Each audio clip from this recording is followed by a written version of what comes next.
kalau dikit kecil gaji ya pasti pernah kan, cewek nih pasti pernah. Hi guys, welcome back with me in my video. Jadi di video kali ini aku mau bahas tentang depresi. Yes, depresi. Bicara perihal depresi, aku yakin banget di sini pasti kalian semua tuh pernah ngalamin yang namanya masa-masa sedih, terus kalian putus asa. Ya nggak? Pasti ya, udah ngaku aja. Nah, kalau misalkan kayak masa-masa sedih itu berlanjut, putus asa itu berlanjut, kalian akan dibawa ke kondisi yang dinamakan dengan depresi. Sebenarnya depresi itu apa sih? Yuk, kita bahas. Makanya nonton video sampai akhir. Depresi adalah gangguan suasana hati yang ditandai dengan perasaan sedih mendalam, bahkan putus asa. Nah, seseorang dinyatakan depresi jika sudah 2 minggu berturut-turut mengalami perasaan sedih, terus juga putus asa. Jadi benar-benar 2 minggu berturut-turut guys. Kalau belum 2 minggu itu kalian belum dinyatakan depresi. Nah, kalau misalkan depresi ini tuh dibiarkan begitu aja tanpa ada penanganan yang tepat, itu kalian bisa mendapatkan dampak buruk. Contohnya itu kayak penurunan produktivitas kerja, terus juga hubungan kalian sama sesama terganggu, terus bahkan yang lebih parah, kalian tuh bisa bunuh diri guys. Parah kan? Depresi ini bisa menyerang siapa aja guys. Dan untuk penyebabnya sendiri, udah diteliti ada beberapa faktor sih yang bisa jadi pemicu depresi. Mau tau gak apa aja? Nih aku sebutin ya. Yang pertama itu mengalami peristiwa traumatis. Misalnya kalian tuh pernah dibully sama teman kalian, terus akhirnya kalian kayak jadi trauma. Nah, kalian tuh jadi depresi kayak gitu. Terus yang kedua itu kalian memiliki penyakit kronis atau serius. Maksudnya apa? Contohnya nih, aku pakai contoh ya, kalian itu punya kanker udah stadium 4, udah serius banget, udah kronis banget, dan kalian takut, aduh gila, gue udah gak berharga, gue udah gak bisa apa-apa, gue putus asa, akhirnya kan depresi, kayak gitu guys. Terus yang ketiga itu ada mengkonsumsi jenis obat tertentu. Jadi depresi juga bisa disebabkan oleh adanya zat-zat kimia kayak gitu, dan akhirnya kayak perubahan hormon dan lain-lain, aku juga kurang ngerti, tapi intinya kalau kalian konsumsi obat-obat tertentu, contohnya kayak narkoba, alkohol yang kayak gitu, itu bisa bikin kalian depresi juga, karena itu bisa mempengaruhi kinerja otak kalian.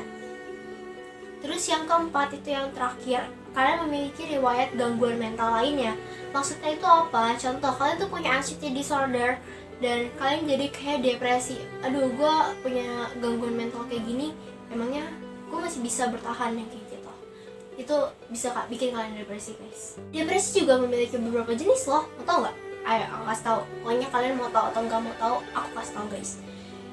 Yang pertama itu ada depresi mayor atau depresi berat. Jadi kayak namanya aja udah berat kan, itu berat banget.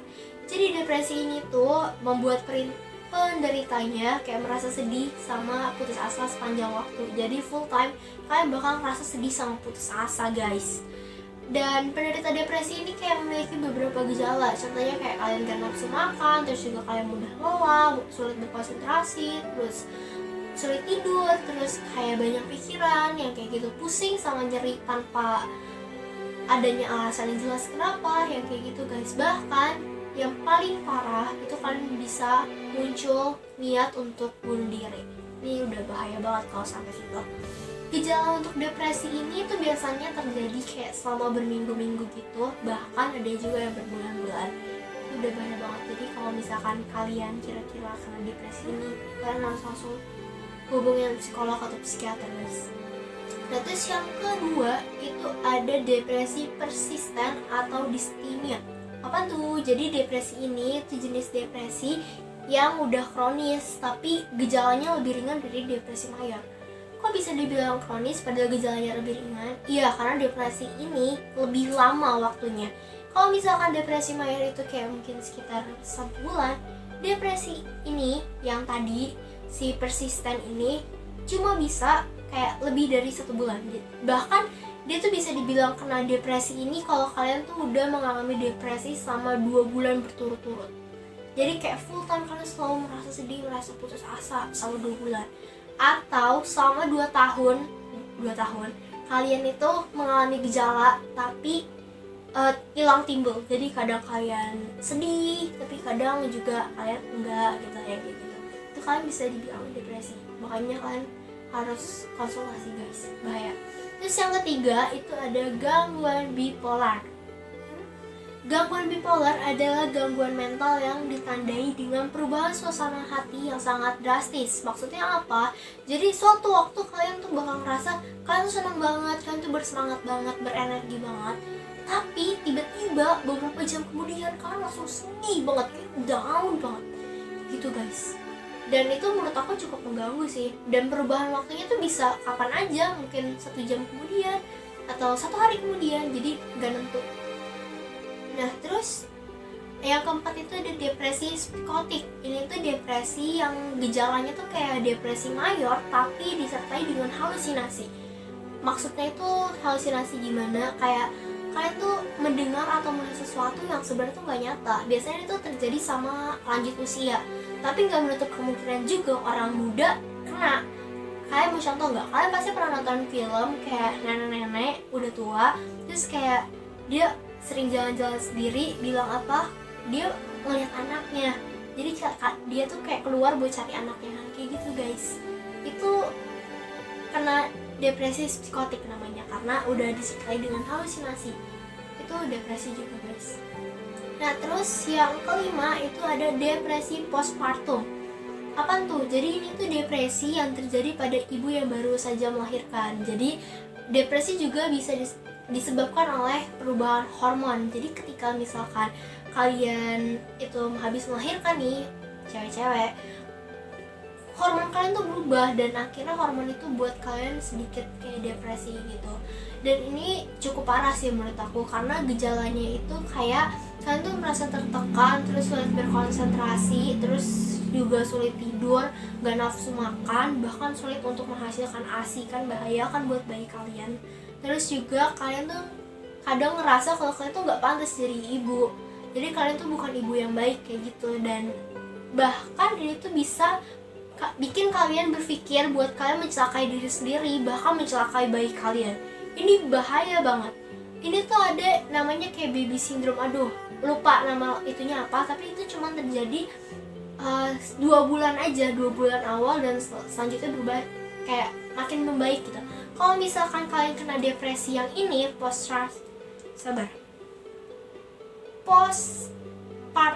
Nah kalau kalian kena depresi postpartum ini tuh bisa terjadi selama 6 bulan bahkan lebih. Dan pastinya ini akan membuat ikatan batin antara ibu sama anak itu renggang, nggak baik.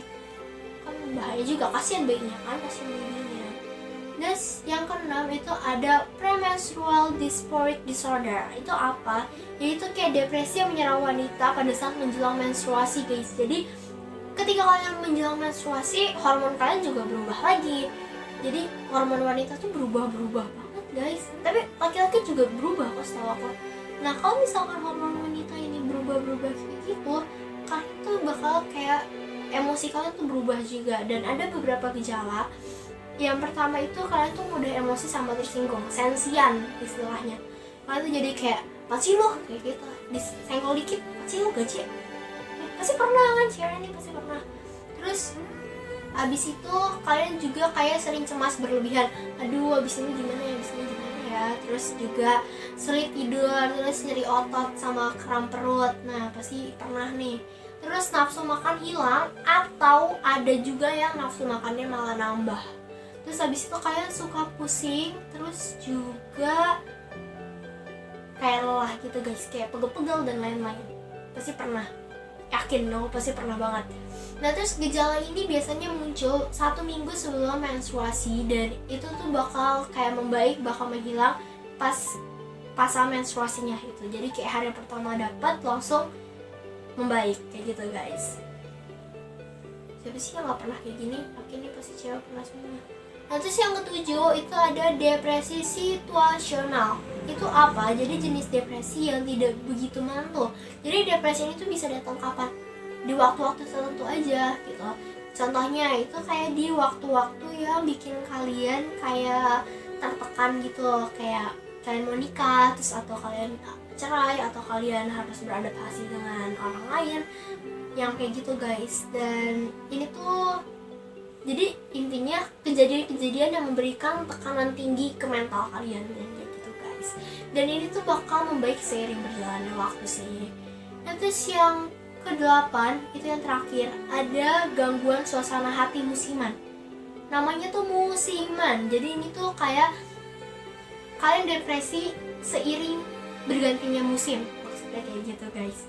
Nah aku bacain aja ya. Orang yang mengalami gangguan suasana hati musiman akan mengalami gejala depresi yang berbeda-beda tergantung pada musimnya. Karena aku bilang apa tadi, hal ini tuh karena adanya perubahan waktu pada musim dingin yang cenderung menjadi lebih pendek dan sedikit sinar matahari. Kemudian gangguan ini akan membaik dengan sendirinya ketika cuaca sudah lebih cerah dan hangat. Jadi kayak kalau misalkan kalian kedinginan terus kalian kurang kena sinar matahari, jadinya emosi kalian sedikit berubah jadi sensian, jadi kayak sedikit depresi kayak gitu. Tapi itu akan segera membaik kayak gitu guys. Nah setelah tahu beberapa jenis depresi yang tadi aku udah kasih tahu, aku udah sebutin ke kalian gejala-gejalanya juga, sekarang paham kan kenapa depresi itu bahaya banget? Oleh sebab itu, depresi itu perlu banget mendapatkan penanganan yang baik guys. Jadi kalau misalkan kalian depresi, harus buru-buru lapor ke psikologi atau psikiater. Kalian tuh butuh orang yang udah ahlinya. Kalian tuh gak bisa selesai depresi kalian sendiri guys. Atau itu parah banget. Ya emang ada beberapa yang depresi bisa membaik dengan sendirinya. Cuma kalau misalkan depresi yang gak membaik dengan sendirinya, cepet-cepet hubungin psikolog atau psikiater ya. Yap, segitu aja video dari aku kali ini. Makasih buat kalian yang udah nonton videonya dari awal sampai akhir. Kalau misalkan kalian salah satu penderita depresi dari yang udah aku sebutin tadi, semangat, kalian pasti bisa.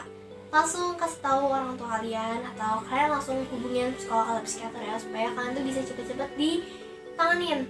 Kasihin juga diri kalian sendiri. Ayo sayangin diri kalian sendiri. God bless you guys. See you in next video. Bye bye.